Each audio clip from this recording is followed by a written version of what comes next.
آپ کے سیاستدان ہیں، جو آپ کے ملک پہ حکمران ہیں، ان کی عیاشیوں اور اللہ تلوں کے لیے آپ $6 بلین اور لے رہے ہیں. ریاست کا تو آپ نام استعمال کر رہے ہیں. یہ جو $6 بلین آپ لیں گے کیا ایک عام آدمی کی جیب میں جائے گا؟ نہیں. وہ جو 2-2.5 لاکھ روپے کا مقروض بچہ ہے، اس کا وہ قرض بڑھ کر وہ 3 کی طرف چلا جائے گا، یعنی 3 لاکھ کی طرف چلا جائے گا ہر پیدا ہونے والا بچہ. اور وہ اس قرضے کے اندر سے اس کو ایک پینی بھی نہیں ملے گی. یہ کھا پی اوپر ہی جائیں گے. اور یہ کون سی آپ نے ریاست بچائی؟ آپ نے تو عوام کی کمر توڑ کے رکھ دی. بڑی ایسے صاحب، یہ جو بھی اناؤنسمنٹ کی جا رہی ہے 200 یونٹ تک جو بجلی استعمال کرے گا انہوں نے کہا وہ 3 ماہ کی رعایت دی گئی. اب دیکھیے 200 یونٹ میں آپ بجلی اور یہ پنکھا یا لائٹ تو استعمال نہیں ہونی. اب گرمی ہے تو ظاہر سی بات ہے ایئر کولر بھی چلیں گے، فریج بھی چلے گی. تو 200 یونٹ یہ حاتم طائی کی قبر پہ لات ماری ہے انہوں نے. اس سے پہلے یہ 300 یونٹ کی بات کر رہے تھے، اور ابھی آپ نے کلپ بھی چلایا، ٹھیک ہے، اور اس میں مریم نواز صاحبہ بھی کلپ ہے 300 یونٹ فری کرنے کا. اچھا، ایک بلاول بھٹو صاحب بھی یہ کہا کرتے تھے، لیکن پچھلے دنوں جب ان سے سوال کیا گیا تو ان کا یہ جواب تھا کہ جناب میں کو وزیر اعظم بن گیا، مجھے بناتے تو میں کر بھی دیتا. تو یہ صورتحال ہے ان لوگوں کی. یہ عوام کو بیوقوف سمجھتے ہیں، یہ ماموں بنا رہے ہیں عوام کو. شہباز شریف صاحب جو وزیر اعظم پاکستان، یہ سمجھتے ہیں کہ عوام اتنی بیوقوف ہے کہ ان کے کہنے سے وہ ماموں بن جائے گی. تو ماموں تو نہیں بنتی یہ قوم، ٹھیک ہے. عوام کو یہ سمجھ آ گئی ہے کہ یہ ہمیں جینے نہیں دیں گے. عوام کو یہ سمجھ آ گئی ہے کہ انہیں مار کے چھوڑیں گے معاشی طور کے اوپر. عوام کے جو ہے نا، دیکھیں بچے بھوک سے مر رہے ہیں. صورتحال یہ ہے کہ کسی کے گھر کا اگر آمدن 25,000 ہے تو اس کو بل آ گیا 40,000. 40,000 والے کو بل آ گیا 80,000. اب وہ یہ سوچ رہا ہے کہ میں یہ 80,000 کیسے پورے کروں. اور میں جینوئنلی، میں آج 3-4 لوگوں سے ملا تو جب میں نے ان سے یہ بات کی کہ لوگ زیور بیچ رہے، تو ایک نے مجھے کہا کہ میں نے تو اپنی بیوی کے جو ہے نا اس بات کی تصدیق کی کہ میں نے اپنی بیوی کے کانٹے اور اس طرح کر کے چیزیں بیچی. کسی نے کہا میں نے موٹر سائیکل بیچی. اور وہ میں نے آپ کو لطیفہ بھی سنایا تھا، وہ اے سی والا، کہ جناب وہ ایک خاتون کے گھر میں اے سی آ گیا تو وہ دوسری خاتون کے پاس چلی گئی اور اسے بتایا کہ میرے گھر میں اے سی آیا ہے. تو جس کے گھر میں گئی تو اس نے مبارکباد دی کہ تمہارے گھر میں اے سی آ گیا ہے. جس کے گھر اے سی آیا تو اس نے اسی خاتون سے پوچھا جس کے گھر میں گئی تھی، بھی تمہارے گھر میں بھی اے سی آیا تھا، وہ نظر نہیں آ رہا، وہ کدھر گیا؟ تو اس نے کہا کہ جب میں نے اے سی لیا تو پہلا بل پے کیا، ٹھیک ہے، اس پہ میں نے موٹر سائیکل بیچ دی. دوسرے بل پر میں نے زیور بیچ دیے، اور اب تیسرا بل ادا کرنے کے لیے میں نے وہ اے سی بیچ دیے. تو یہ ہے صورتحال پاکستان کے اندر اس وقت. اور شہباز شریف صاحب جو ہے نا، میرا خیال ہے اس سے خوفناک یو ٹرن، عمران خان صاحب مشہور تھے لیکن یہ اس سے بھی بڑے یو ٹرن لینے والے ہیں. اچھا، یہ ایسی باتیں کر رہے ہیں. مطلب اس وقت آپ نے قوم کو کون سا بچایا جی؟ ریاست کو کیا بچایا؟ $6 بلین کا قرضہ لے کر آپ نے کون سا ریاست کو بچایا؟ آپ نے قرضہ ہی لینا تھا تو آپ نہ آتے، کسی اور کو آنے دیتے. ابھی آج وہ یہ بھی کہہ رہے تھے کہ چونکہ تنقید ہو رہی ہے کہ آئی ایم ایف کے کہنے کے اوپر ہم نے بجٹ کے حوالے سے بڑی ہمارے اوپر تنقید کی گئی کہ آئی ایم ایف نے بجٹ تیار کیا، تو یہ گلہ شکوہ بنتا ہے ان کا؟ چونکہ نہیں تو ان کے گلے میں ہاتھ ڈالیں، پھولوں کے ہاتھ ڈالیں. آپ کے وزیر مملکت برائے خزانہ خود ٹی وی پہ آ کے کہہ رہے ہیں کہ اس لیے سارا کچھ عائد کرنا پڑا، ٹیکسز لگانا پڑے، کیونکہ بجٹ جو تھا وہ آئی ایم ایف کی شراکت داری سے بنا تھا. تو اب یہ گلے شکوے کیوں ہو رہے ہیں کہ ہمارے اوپر تنقید نہ کریں؟ ان سے پوچھا نہ جائے عوام کی آپ نے کھال اتار لی ہے تو آپ کے اوپر تنقید نہیں، تو آپ کو پھولوں کے ہار پہ نہ آئیں. ہوتی ہے کہ گلاب کے کہ جناب آپ نے بہت کمال کیا ہے کہ آپ نے آئی ایم ایف کے ساتھ مل کے بجٹ جو ہے بنا لیا. آپ نے آئی ایم ایف کے ساتھ مل کر جو بجٹ بنا کر عوام کو کے اوپر جو بجلی گرائی ہے، ٹھیک ہے نا، یہ جو $7-8 بلین یہ تو آپ کی جو اوپر اشرافی ہے وہ کھا جائے گی. یہ تو اپنے لیے آپ نے لے لیا اور یہی ماضی ہے آپ کا. آئی ایم ایف کے جتنے بھی آپ کے اوپر جو آپ کے قرضے لیے گئے ہر گورنمنٹ نے، وہ کہاں گیا؟ کیا کسی آدمی کو ملا نیچے؟ آپ کے ملک میں تو جو ایجوکیشن ہے، آپ کے ملک میں جو ہیلتھ ہے، اس کے بجٹ کم کر دیے گئے اس دفعہ. اس بات کی صورتحال آپ دیکھیں نا. اور کسی پولیس افسر کی کیا تنخواہ کم ہوئی ہے؟ کسی عسکری ادارے کے کسی سربراہ کی تنخواہ کم ہوئی ہے؟ یا کسی اور سیاستدان کے جو یاشیاں کم ہوئی ہیں؟ یا کسی بیوروکریٹ کی جو مراد ہے کم ہوئی ہیں؟ نہیں. مر رہا ہے تو غریب آدمی مر رہا ہے. وہ بیچارہ جو رکشہ ڈرائیور ہے، وہ بیچارہ جو موچی ہے، وہ بیچارہ جو سبزی کا ایک ٹھیلا لگاتا ہے، اس کی تو آپ نے جان نکال لی ہے. اور وہ سوچ رہا ہے کہ میں پاکستان میں آیا کیوں. اب تو یہ سوال کر رہے ہیں لوگ، پاکستانی عوام، کہ یہ ریاست ہمارے لیے ہے بھی کہ نہیں، یہ کس کے لیے؟ دیکھیں، آپ نے 20-25 لاکھ مسلمان جو تھے یا جو اس وقت جو پاکستان حاصل کرنا چاہتے تھے، انہوں کی شہادتیں ہوئی تھی تب یہ ملک بنا تھا. وہ تو ایک ایسے ملک کی طرف جا رہے تھے جہاں وہ اپنی مرضی کے مطابق، اپنے دین کے مطابق اور معاشی خوشحالی کے تمام ان کے اوپر دروازے کھلے ہوں. ایک ایسی ریاست میں وہ جاتے. 70 سال کے بعد آپ نے بتایا کہ یہ حال ہے ہماری ریاست کا. آپ نے اس ریاست کو اس حد تک پہنچا دیا کہ لوگ اب یہ سوال کر رہے ہیں کہ جناب یہ ریاست ہماری ہے بھی ہے کہ نہیں. آپ نے ان 25 لاکھ لوگوں کی قربانیوں کو ضائع کر دی ہے پکڑ کر. عوام جو ہے آپ کے لاکھوں لوگ جو ہیں اس وقت جس کو موقع ملتا ہے وہ باہر جا رہا ہے اور جس کو موقع نہیں مل رہا وہ یہاں پر ہے. اور یقین کریں اگر ویزے کھل جائیں اور پاکستانیوں کو جانے کی اجازت مل جائے تو چند کچھ اداروں کے لوگ ہی رہ جائیں گے. 7 لاکھ جو افراد ہیں وہ بے روزگاری کے خطرات کے پیش نظر ہی تو گئے ہیں ابھی حال ہی میں.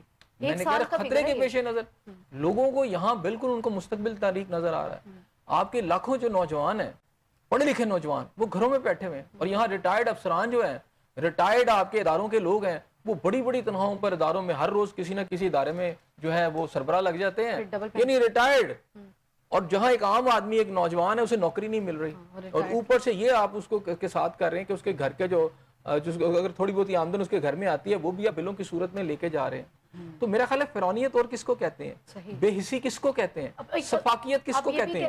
یہ بھی تو یہ ہے نا کہ تنقید بھی نہ کی جائے. یعنی اگر ہم نے آج یہی شکوہ کرتے ہوئے دکھائی دے رہے تھے کہ تنقید ہو رہی ہے IMF کے بجٹ کے حوالے سے, تو جب آپ نے IMF کی شراکت داری سے بجٹ بنایا ہے اور آپ اس چیز کو ایڈمٹ بھی کر رہے ہیں تو پھر اس کے اوپر تنقید تو ہوگی نا. اور کیا کیا جائے, کیا دیکھیں تنقید نہیں ہو رہی, برداشت نہیں ہو رہا. دیکھیں تنقید نہیں ہو رہی مصباح, آپ کو اندازہ نہیں لوگ چیخ رہے ہیں, ان کی چیخیں ساتویں آسمان پہ پہنچ رہی ہیں لیکن نہیں پہنچ رہی تو ان کے کانوں تک نہیں پہنچ رہی.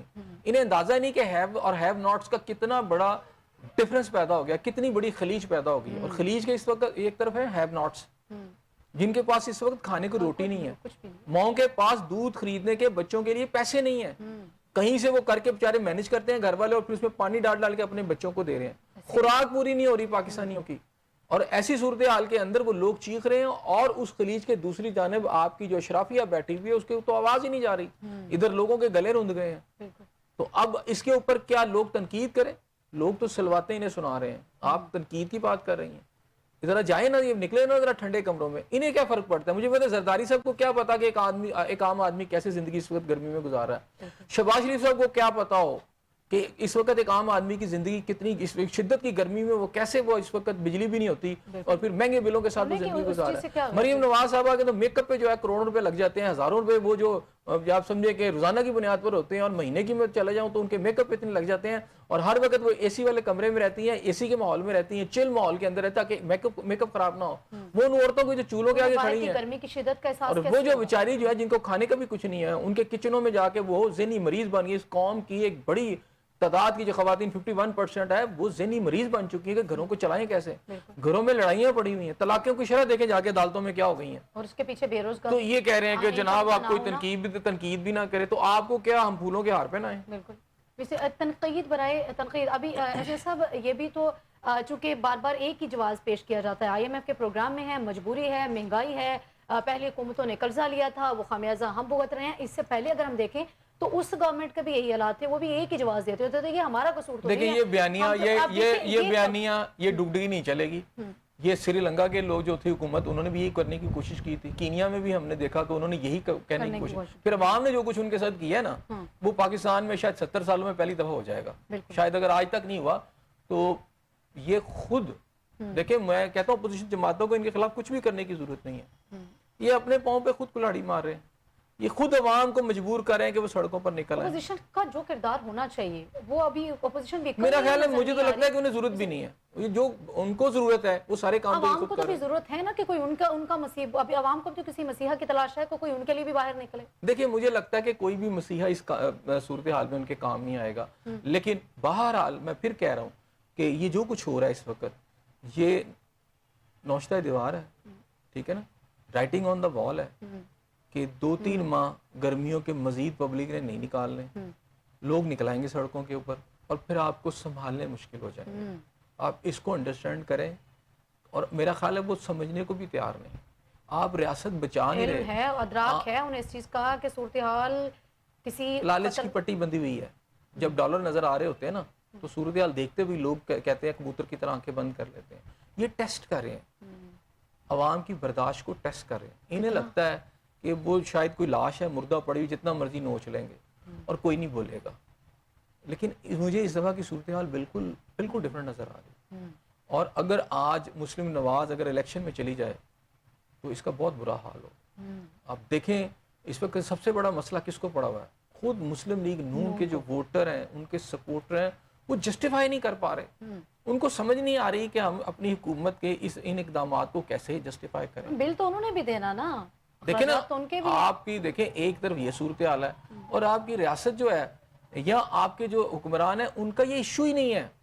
وہ ایشو یہ ہے وہ کیبنٹ میں لکھ رہے ہیں کہ جی آئی ایس آئی کو جو اجازت دے دی جائے وہ جو آپ کی وہ فون ریکارڈنگ کی. رانا ثناء اللہ صاحب سے پوچھے تو وہ عدالتوں سے یہ کہتے پھر رہے ہیں کہ جناب جو سوشل میڈیا والا جو سلسلہ ہے اس میں عدالتیں حکومت کو مطلب ان کا کسی کا بھی بجلی ایشو نہیں ہے, کسی کا بھی دال ایشو نہیں ہے, کسی کا بھی آٹا ایشو نہیں ہے. جو اس قوم کے 96-98% لوگوں کا ایشو ہے وہ ان کا ایشو ہی نہیں ہے.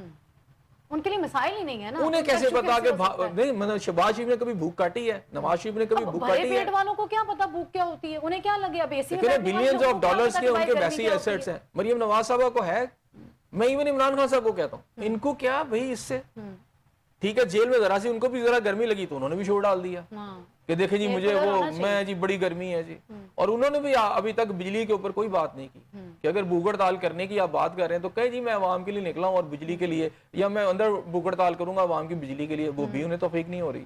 تو میں یہ کہہ رہا ہوں کہ ہم جن سے وہ کیا ہے امیر کیا سادہ ہے بیمار ہوئے جس کے سبب اسی اتار کے لڑکے سے دوا لیتے ہیں, تو ہم انہی لوگوں کی طرف دیکھتے ہیں جو ہماری کھالیں اتار رہے ہیں, ہم انہی لوگوں کی طرف دیکھ رہے ہیں جو ہمارے خون نچوڑ رہے ہیں, ہم انہی لوگوں کی طرف دیکھ رہے ہیں جو ہماری ہڈیاں توڑ رہے ہیں. کس کے سامنے احتجاج ریکارڈ کریں, عوام کیا کرے, اپنے تائیں کیا کریں. دیکھیں جب راستے مسدود کر دیے جاتے ہیں, جب آوازیں دبا دی جاتی ہیں اور جب آپ ظلم و ستم کی انتہا کر کے لب جو ہے سینے کی کوشش کرتے ہیں تو پھر بڑا خوفناک ریئیکشن آتا ہے, بڑا ہی خوفناک ریئیکشن. آپ دنیا کی ہسٹری اٹھا کے دیکھ لیں, بھوک جو ہے نا وہ انقلاب تو خیر شاید اس تھوڑا سا پازیٹیو سینس میں لے لیں, طوائف الملوک کی جب آتی ہے نا تو اس میں بھوک ایک بہت بڑا فیکٹر ہوتا ہے اور یہ بھوک میں آپ نے لوگوں کو مبتلا خود کر دیا. پھر میں بات کروں گا کہ پاکستان کے اندر تو ان لوگوں کو حکمرانوں کو ایک بڑا زبردست کمپوزیشن ملی ہوئی تھی آبادی کی کہ 70% آبادی آپ کی تھی آپ کے دیہاتوں میں, اور جب کبھی بھی موومنٹس بنی ہیں وہ شہروں میں بنتی ہیں, اس کے اندر آپ کی پولیٹیکل جماعتیں ہوتی ہیں, سول سوسائٹی ہوتی ہے, چلے وہ کرتی ہیں لیکن ان کو یہ مینیج کر لیتے ہیں. اچھا وہ 70% نکلتے ہی نہیں. مجھے یاد ہے کہ ایک افسر سے میری بات ہوئی مشرف دور کے اندر, تو میں نے ان سے کہا کہ آپ کو پتا ہے کہ یہاں کیا نیچے صورتحال ہے اور مہنگائی ہے, اور تو انہوں نے کہا یار میری بات سن لیں, یہ جو سول سوسائٹی ہے نا اس وقت انہوں نے مجھے جو آپ کا حکمران کیسے سوچتا ہے, آپ کے طاقتور حلقے کیسے سوچتے ہیں آج میں آپ کو بتاتا ہوں. تو انہوں نے مجھے یہ کہا کہ بات سنیں جو آپ کی بڑی جماعتیں ہیں نا سیاسی, اس میں محترمہ بے نظیر بھٹو نواز شریف, ان کو تو ہم نے ملک بدر کر دی ہے. اچھا وہ تو سیاسی جماعتیں ہیں سمجھے آپ ختم ہو گئی. اب سول سوسائٹی میں کوئی وکلا ہیں, کچھ آپ کے رہ گئے ہیں, کوئی آپ کے صحافی ہیں اور کوئی چھوٹی موٹی, اور تو یہ کتنا کر لیں گے. اور رہ گئے جو 70% آبادی اصل ہے ان کو تو ہمارے لیے بھیڑ بکریاں ہیں, یعنی دیہی علاقوں کے لوگوں کو وہ بھیڑ بکریاں سمجھتے ہیں کہ کہتے ہیں ان کا تو کوئی ایشو ہی نہیں ہے, تو اس لیے کوئی یہاں قیاس نہیں آتا. وہ تو بات کی بات ہے کہ وہ عدلیہ کی طرف سے بجلی پیٹرولیم کا ایشو نہیں, وہ تو عدلیہ کی طرف سے علیحدہ موومنٹ چل گئی اور پھر اس موومنٹ کو کچھ اداروں کے اندر سے سپورٹ مل گئی, ادروائز یہ چینج نہیں آنی تھی. وہ صحیح کہہ رہے تھے کہ ایسے ہی ہے, لیکن اب مجھے لگتا ہے کہ انہوں نے باقی دیوار کے ساتھ اپنا ٹرک لے جا کے آج کہہ رہے تھے کہ کراچی بندرگاہ پر جو ہے وہ سالانہ 1200 ارب روپے امپورٹ ٹیکس چوری ہوتی ہے, اور اس کے اوپر وہ کہہ رہے تھے کہ جی اس میں کرپشن کو روکنے کی اشد ضرورت ہے. اب سوال یہ ہے کہ یہ کرپشن روکنی کس نے, آپ کو پتا ہے کہ 1200 ارب روپے کی چوری ہوتی ہے, پہلے یہ امپورٹ کرتا کس نے روکنی ہے, دیکھیں مجھے کون کرتا ہے سارے. پہلی بات ہے کہ امپورٹ کرتا کون ہے, ذرا سارا چیک کریں جا کے, تو آپ کو پتا چلے گا کہ جتنی کمپنیز ہیں ان کے پیچھے آپ کو جرنیل نظر آئیں گے, ان کمپنیز کے پیچھے آپ کو ججز نظر آئیں گے, ان کمپنیز کے پیچھے آپ کو بیوروکریٹس نظر آئیں گے, ان کمپنیز کے پیچھے آپ کو سیاستدان نظر آئیں گے, آپ کو اس ملک کی اشرافیہ ہی نظر آئے گی. ٹھیک ہے, وہی امپورٹرز ہیں سب سے بڑے, کچھ تاجر بھی ہوں گے لیکن ان کے بھی رشتے اور ناطے کہیں وہیں پہ جا کے مل جاتے ہیں. اور اس کے بعد ایف بی آر ہے جو ان سے انکم ٹیکس کلیکٹ کرتی ہے, اور اس کی حالت ایف بی آر کی آپ یہ مجھے بتائیں کہ جو دبئی کی پراپرٹی پہ کوئی ٹیکس نہیں لگا سکا, کوئی انکم ٹیکس نہیں لے سکا, وہ ان سے کیسے لے گا, سوال بھی تو نہیں کر سکا, وہ تو سوال بھی نہیں کر سکا, وہ اس کے اوپر تو کوئی انکوائری بھی نہیں ہوئی.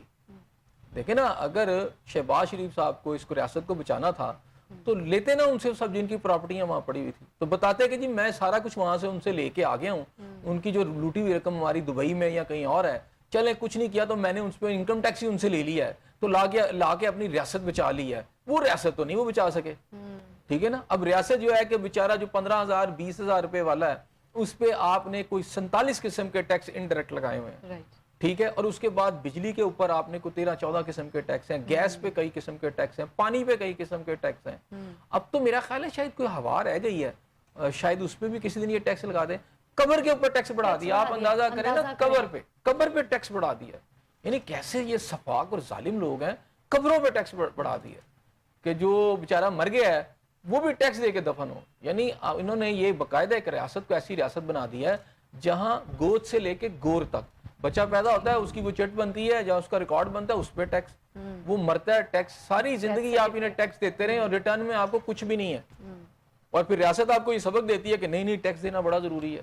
وہ بھائی آپ کی بھی تو کوئی ذمہ داری ہے, اگر ریاست نے ٹیکس لینا ہے تو عوام پہ لگانا بھی تو ہے, اور اس ٹیکس کا بھی تو کوئی مقدار ہونی چاہیے. اور یہ کیا طریقہ ہے کہ آپ مہینے کے اندر 10 دفعہ بجلی کی قیمتیں بڑھا دیتے ہیں اور کوئی آپ کو پوچھنے والا ہی نہیں ہے. یہ عدلیہ جو اتنے کیسز لے کے بیٹھی ہوئی ہے, آپ کو لگا ہے کہ کسی عدلیہ نے سو موٹو یعنی پاکستانی عوام چیخ رہی ہے, یہ عدالتیں کوئی ہیں ان کے ایشو پتہ ہی نہیں ہے, ان کا ایشو ہی نہیں ہے, ان کے آپ کی سپریم کورٹ کے, آپ کی ہائی کورٹ کے ایشوز ہیں, جو آپ کی ایلیٹ کے ایشوز ہیں, ان کی آپس کی لڑائیاں وہ جو ہیں اس کو ریزالو کرنے میں لگے ہوئے ہیں ججز بیٹھ کے. یہ آپ کی ریاست کا یہ صورتحال ہے کہ جو ایشوز آپ کے عدالتوں میں ڈسکس ہو رہے ہیں اس میں عوام کے ایشوز ہی کہیں نہیں ہیں, اور انہی کیسز پہ بات ہو رہی ہے کہ جی عمران خان صاحب کی بیل ہوئی ہے یا نہیں, زرداری صاحب اس کیس میں تھے نہیں, نواز شریف صاحب کا یہ ایشو ہے. یہ آپ کی عدلیہ کا سارا دن جو ہے نا, مہینے کے 30 دن یہی کام رہ گیا. عوام کہاں ہے پاکستان کی؟ نہ عدالتی ریکارڈ میں کہیں آپ کو نظر آتی ہے, نہ ان کیسز میں عوام نظر آتی ہے, نہ آپ کو عوام جو ہے حکومت کے کاغذوں میں اس وقت نظر آ رہی ہے, نہ عوام آپ کو بیوروکریسی کے کسی کاغذ میں نظر آ رہی ہے. پتہ نہیں یہ کس جمہوریت میں ہم ہیں جہاں پہ عوام ہی موجود نہیں ہے. آگے بڑھیں گے. ایزا صاحب, آج جو ہے وہ جناح ہاؤس حملہ کیس میں اور اس سمیت جو مزید 3 کیسز ہیں, بانی پی ٹی آئی کی ضمانت جو ہے وہ مسترد کر دی گئی. اس کا مطلب یہ ہے کہ ابھی وہ اندر رہیں گے. اچھا, ابھی مزید اب بڑی کلیئرٹی کے ساتھ چیزیں آ گئیں. یہ والے جو کیس خاص طور پر جس میں نے آپ سے کہا کہ جو لاہور کے کیسز ہیں یہ بڑے امپورٹنٹ کیسز ہیں. اس میں جناح ہاؤس والا جو ہے یہ بڑا ایک سویئر کیس ہے, اور اس کے اندر جو کیس میں نے شروع سے آپ کے پروگراموں میں بتایا کہ اس کیس کے اندر جو چلان بن کے گیا ہوا ہے اس کے اندر یہ آلموسٹ اس میں ان کو سب سے زیادہ ذمہ دار ٹھہرایا جا چکا ہے. وہ جو بات کی جا رہی تھی نا کہ ایک تو وہ لوگ ہیں جنہوں نے موقع پہ کیا, ایک وہ لوگ ہیں جنہوں نے پلاننگ کی اور پیچھے سے سارا اس کو منور کیا, اور پھر ایک ہے کہ اس سے پیچھے باہر کی دنیا میں بھی لوگ بیٹھے. تو یہاں جن سے منور کروایا گیا, جو سمجھیں کہ اس کا جو بلو پلان آپ اسے کہہ سکتی ہیں, جو اصل پلان ہے وہ بانی پی ٹی آئی جو ہے وہ اس کے ذمہ دار ہیں. نہیں, وہ پلاننگ کے اندر, اور ہاں ماسٹر مائنڈ ہے اس کے. وہ یہ کہتے ہیں کہ یہاں ماسٹر مائنڈ وہ ہیں. اگر آپ چلان پڑھیں, پلاننگ ہو رہی تھی ظاہر اس سے پہلے سے پلاننگ ہو رہی تھی نا. پلاننگ تو یہ تھی کہ وہ جیل میں جانے سے پہلے سے ہی جو ساری ان کی جو سٹیٹمنٹس ہیں, جو وہ تقاریر کرتے تھے, وہ ساری کی ساری ان کے مطابق جو ہے عوام کو اشتعال دینے کا سلسلہ پہلے سے شروع تھا, تاکہ 9 مئی کے لیے ذہنی طور پر لوگوں کو تیار کیا جائے. ان ساری سٹیٹمنٹ میں کہیں یہ تھا کہ بانی پی ٹی آئی کی جانب سے یہ کہا گیا ہو کہ آپ جناح ہاؤس حملہ کر دیجیے. دیکھیں, جناح اس حملہ کا اس طرح ڈائریکٹ تو چیزیں نہیں ہیں, ٹھیک ہے نا. ان کے لیے وہ یہ نہیں کہا جا رہا, ان کے لیے ان کی بہت ساری سٹیٹمنٹس ایسی ہیں جو بڑی واضح طور پر ہیں, ٹھیک ہے نا, ان کو بیس بنایا گیا ہے. لیکن اس کے علاوہ یہ ہے کہ ماسٹر مائنڈ جو ہوتا ہے نا وہ باہر آ کے بیان نہیں دیتا, لیکن وہ ماسٹر مائنڈ کہا جا رہا ہے ان کو. اب ماسٹر مائنڈ بیان نہیں دیتا بلکہ وہ باقی لوگوں کو کہتا ہے کہ بھی تم بھی جاؤ حملہ کرو, تم بھی جاؤ حملہ کرو, پھر اس کی وہ سٹیٹمنٹ ہو سکتی ہے اس دن کی. تو یہ کہا جا رہا ہے کہ یہ پلاننگ جو ہے نا یہ یعنی یہ نہیں تھی کہ اس دن 9 مئی کو ہوئی تھی, یہ کئی ماہ سے ہو رہی تھی, اور اس کے پیچھے غیر ملکی طاقتیں تھیں. اور اس کے اندر جناح ہاؤس والا جو لاہور کے کیسز ہیں وہ بڑے امپورٹنٹ ہیں. اور جو آپ بار بار کہتی تھی کہ سزا کیوں نہیں ہوتی یا اس میں کیوں نہیں تھا, تو آج یہ سمجھ لیں وہ کیسز میں آج ان کی بیل جو ہے وہ ریجیکٹ ہو گئی. باقی کیسز میں ہو گئی, لیکن یہ تھا وہ کیس جس میں ان کو سزا ہو سکتی ہے, جو نظر آ رہا ہے مجھے. یعنی بہت امپورٹنٹ کیسز اب جو ہے نا یہ بن چکے ہیں.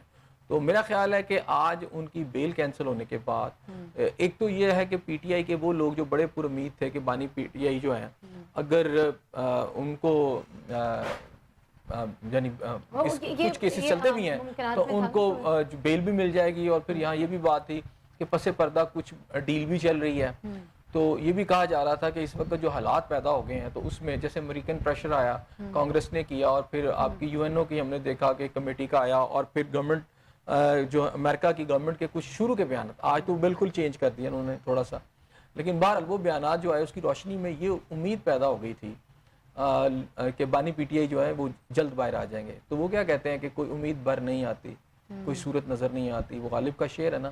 تو آج کے بعد تو آپ یہ سمجھ لیں کہ بانی پی ٹی آئی کے لیے باہر آنے کے راستے جو ہیں وہ مزید مسدود ہو گئے. اس وقت جب دیکھ رہے ہیں کہ پی ٹی آئی ایک بڑا انتشار کہہ لیں یا خلفشار کہہ لیں یا اندرونی مشکلات کہہ لیں, اس کا شکار ہے, اور اس ٹائم پہ جو ہے وہ بانی پی ٹی آئی کی یا کے بعد دیگرے تینوں جو ہے وہ ضمانتیں مسترد ہو رہے ہیں, مزید پریشر ڈیولپ ہوگا پی ٹی آئی. دیکھیں مجھے تو فواد چودھری صاحب کی بات صحیح نظر آ رہی ہے جو انہوں نے وی لاگ میں کہی تھی. انہوں نے کہا تھا کہ اس طرح بانی پی ٹی آئی کا باہر نکلتے, انہوں نے بھی کہا تھا کہ مجھے نہیں لگ رہا کہ بانی پی ٹی آئی اس طرح باہر آ سکیں گے اور یہ مقدمات میں مزید پھنستے رہیں گے. اور پھر انہوں نے کہا کہ یہ جو لیڈرشپ ہے وہ لیڈرشپ کے خلاف تھے نا. انہوں نے کہا جو موجودہ لیڈرشپ ہے جو وکلا پہ یا بیرسٹر گوہر صاحب ہیں سارے, تو یہ ان کے خیال میں کہ یہ پارٹی کو صحیح طریقے سے نہیں چلا رہے اور اس میں بانی پی ٹی آئی کے لیے مشکلات بڑھ جائیں گی. تو میرا خیال ہے ان کے اب وہ جو باتیں ہیں وہ صحیح نظر آ رہی ہیں. بانی پی ٹی آئی کی مشکلات انہیں اس ٹائم کی کیا ضرورت پیش آ رہی ہے ایٹ دا اینڈ جو ہے وہ جب یہ چیز واضح ہو چکی ہے کہ آپ کا راستہ ہموار نہیں ہو سکتا, کہہ دیا گیا بانی پی ٹی آئی کی جانب سے, اب بار بار اس طرح کی اسٹیٹمنٹ ان کی جانب سے, وہ کوشش تو کر رہے ہیں نا, ہے وہ اندرونی پہلے مشکلات کا شکار ہے, ادھر سے شیر افضل مروت صاحب سامنے آ جاتے ہیں, فواد چودھری صاحب کیا یہ دیکھیں فواد چودھری صاحب کا جہاں تک تعلق ہے تو وہ تو خیر پی ٹی آئی میں تھے بھی نہیں, اور مجھے اچھی طرح یاد ہے کہ پی ٹی آئی کے تو بڑے وہ پی ٹی آئی میں نہیں میں وہ بتانے لگا نا, چینج کر کے آئے لیکن وہ ایک ایسے لوٹے ہیں جو بہت ساری جماعتیں چینج کر چکے. پہلے وہ مشرف صاحب کے ساتھ تھے, اس سیٹ اپ میں تھے. پھر جب پیپلز پارٹی کی حکومت آئی تو وہ اس کے ساتھ مل گئے, اور پھر جب پی ٹی آئی کی حکومت آئی تو اس کے ساتھ مل گئے. اچھا اب یہاں سے نکالے گئے ہیں تو کوئی جماعت ان کو قبول نہیں کر رہی, اب وہ جائیں کہاں؟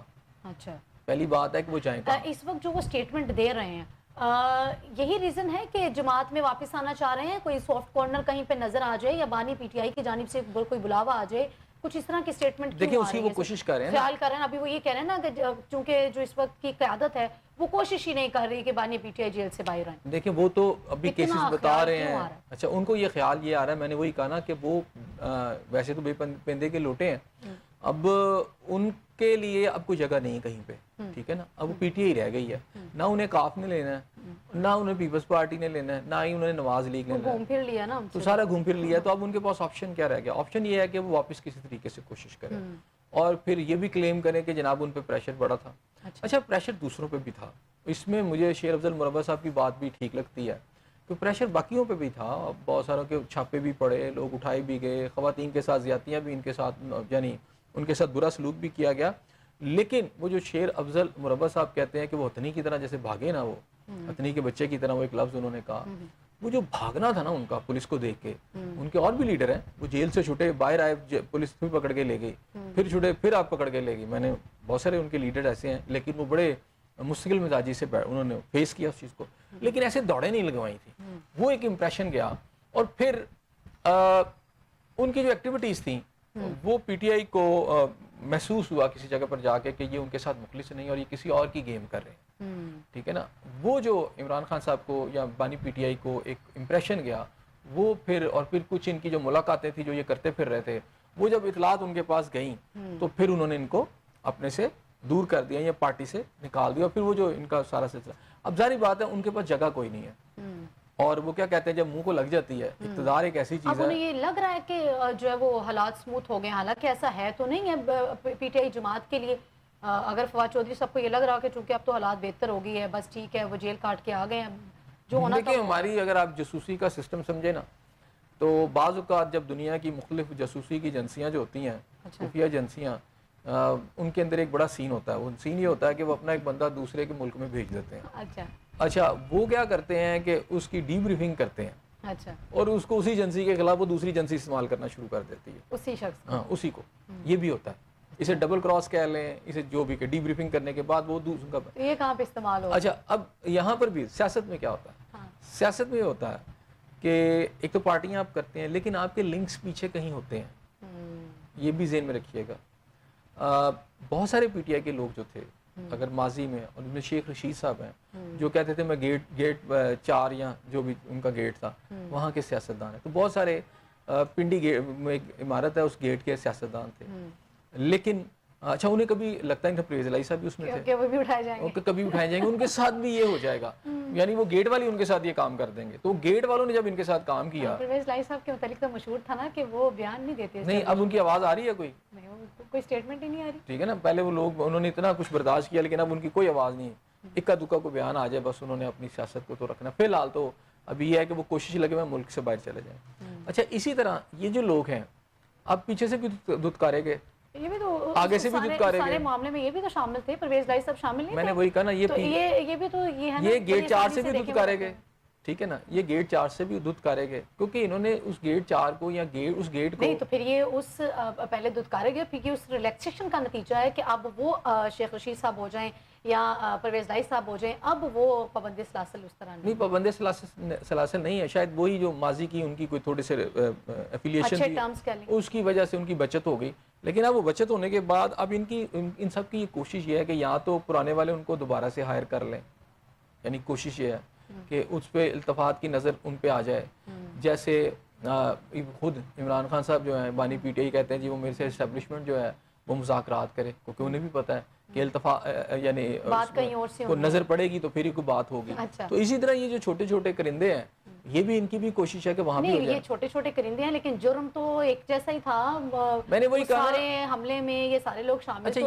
یہ ساری پلاننگ میں یہ تھوڑے ہو گئے تھے, اوور کانفیڈنٹ ہو گئے تھے نا, اوور کانفیڈنٹ ہو گئے تھے. انہیں لگا تھا کہ خدمت کرتے کرتے شاید وہ زیادہ طاقتور ہو گیا اور زیادہ اچھا جب انہوں نے نہیں شاہ سے زیادہ شاہ کے وفادار, ان کو لگا کہ شاید ہم بہت زیادہ ایک جو ایک صحافی تو میں ان کو نہیں کہتا, ایک سیاسی جماعت کا وہ حصہ ہے, وہ کہا کرتے تھے کہ بڑے ٹکر کے لوگ ہیں, تو انہیں لگا کہ ہم ٹکر کے لوگ ہو گئے ہیں. تو وہ غلط فہمی کے اندر جو وہ ٹکر والی جو بات تھی نا وہ غلط فہمی ان کو آ گئی اور پھر اس کے بعد انہیں وہ نتائج جو ہیں وہ بھگتنے پڑے. تو اب وہ کوشش کر رہے ہیں کہ وہ کیا کہتے ہیں کہ آسمان سے گرا کھجور پہ اٹکا, اور پھر یہ ہوتا ہے کہ وہ کہتے ہیں کہ جب ایک پرندے کا بچہ گھونسلے سے گر جاتا ہے نا تو اسے پنجابی میں کہتے ہیں آلنے تو ڈگا ہویا.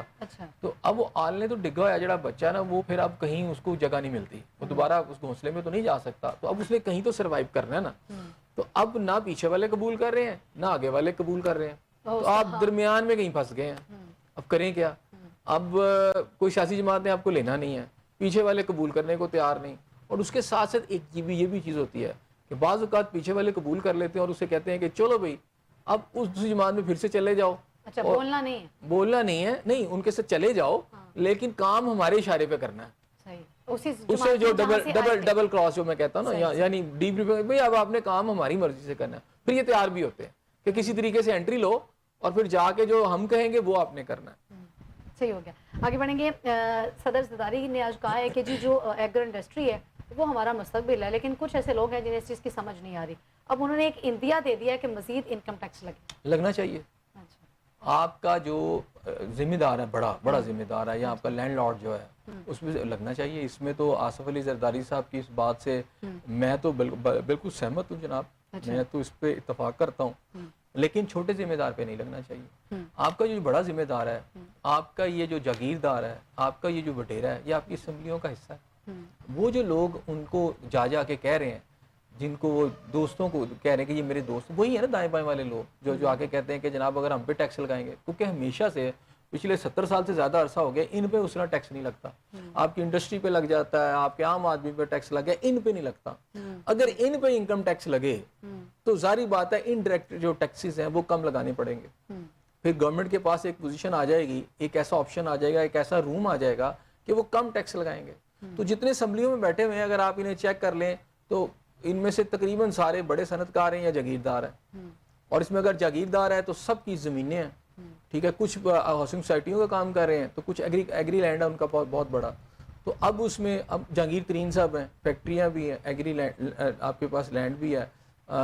جو اس کے علاوہ اگر آپ دیکھ لیں علیم خان صاحب دیکھ لیں, اسی طرح پیپلز پارٹی کے وہاں سندھ کے سارے لوگ دیکھ لیں جو ایم پی اور ایم این ایز بنتے ہیں, اور دائیں بائیں آپ کو مشیر نظر آتے ہیں. وہ آصف علی زرداری صاحب خود ٹھیک کہہ رہے ہیں کہ اب انکم ٹیکس دینا پڑے گا, تو دینا پڑے گا. یہ صرف ایک اسٹیٹمنٹ کی حد تک ہوگا کہ انکم ٹیکس لگائیں گے, دینا پڑے گا, اس کے اوپر آپ نے بات تو آپ کریں اس 2% کی, اس اشافیہ کی, اس مافیا کی, ان وڈیروں کی, ان جگیرداروں کی, تو ان سے ٹیکس عائد کر کے لینا کس نے ہے؟ پہلے تو یہ ہے کہ زرداری صاحب خود کتنا ٹیکس دیتے ہیں, وہ بھی ایک وڈیرے ہیں.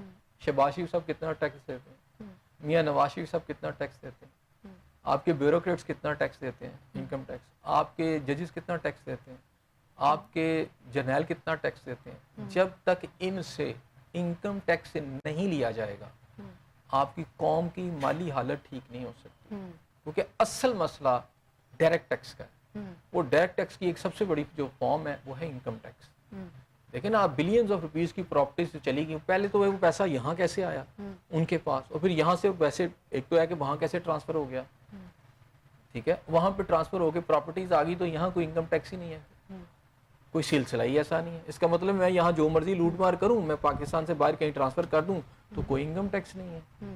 تو یہ کس نے لینا ہے, کس نے بتانا ہے؟ یہ بھی صرف ایک اسٹیٹمنٹ کی حد تک ہوگا کہ ہم انکم ٹیکس ان سے لیں گے جو شافیہ یا مافیا ہے. وہی جیسے آج باتیں آپ نے دیکھ لیا وزیر اعظم صاحب یہی کہہ رہے تھے کہ ہم نے, یہ پہلی بار ہوا ہے تاریخ میں, یہ کہہ رہے تھے کہ یہ تاریخ میں ہی پہلی دفعہ ہوا ہے کہ ہم نے شافیہ کے اوپر ٹیکس عائد کیا. اب وہ ہم ڈھونڈ رہے ہیں کہ ٹیکس لگایا کہاں. لپ سروس, ٹھیک ہے.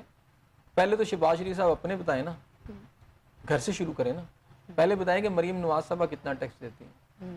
پہلے تو اپنی پراپرٹی ہے وہ پہلے پوری طرح بتائیں نا, ہے کتنی آپ کے پاس, آپ کی وزیر اعلیٰ کے پاس کتنی پراپرٹی ہے, آصف علی زرداری صاحب کے نام پہ کتنی پراپرٹی ہے, بلاول بھٹو صاحب کے نام پہ کتنی پراپرٹی, اور اتنے جو آپ کے پارلیمنٹیرین بیٹھے ہیں ان کے اصل پراپرٹیز کیا, آپ کے بیوروکریٹس کی اصل پراپرٹیز کیسے ہیں وہ بتائیں نا. پھر آئے ذرا انکم ٹیکس کے اوپر کہ لائیں جی انکم ٹیکس دیں ذرا, تو آپ کو پتہ چل جائے گا آپ کا جتنا قرضہ بڑی آسانی سے نکل, یعنی حل ہو جائے گا یہ قرضے کا مسئلہ جو آپ آئی ایم ایف سے آپ کو لینا چاہ رہے ہیں. آپ ان پہ انکم ٹیکس لگا دیں اس کلاس کے اوپر, تو آئی ایم ایف کی ضرورت ہی نہیں رہتی. صحیح ہو گیا, بہت شکریہ حسین صاحب. ناظرین آپ کا پروگرام دیکھنے کا بہت شکریہ, اس میں بھی کوئی دو رائے نہیں ہے. اگر آپ ایک اسٹیٹمنٹ جاری کرتے ہیں انکم ٹیکس لاگو ہوگا یا عائد ہوگا تو پھر اس کے اوپر جو ہے وہ عمل درآمد بھی ہونا چاہیے. مجھے دیں اجازت, کل پھر ملاقات ہوگی, سیم چینل سیم ٹائم. اللہ نگہبان.